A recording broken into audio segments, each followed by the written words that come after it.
அதே மாதிரி இப்போ உனக்கு 1 2 3 4 5 6 7 யார் அது 7 கோடி ரூபா. 7 கோடிக்குரிய ஒரு பிஸ்னஸ் ஒன்று இப்போ பேச்சுவார்த்தைக்கு வருது.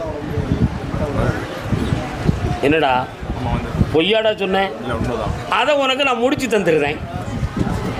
அதே மாதிரி உன்னுடைய இடத்த விற்கணும்னு சொல்கிறிய, அதில் ஒருத்தன் 19 ரூபான்னு பேசுவோம், அப்போ தான் ஒரு வழிக்கு வருவான் அப்படி ஒரு பேர் பேசிக்கிட்டு இருக்கான். உண்மையா இல்லையா? 21 ரூபான்னு நான் முடிச்சு தருவோம்ல. கால் 1 ரூபா 21 ரூபா 21 கோடி அடிப்படா, நம்ம ஜெயிப்போம் போ.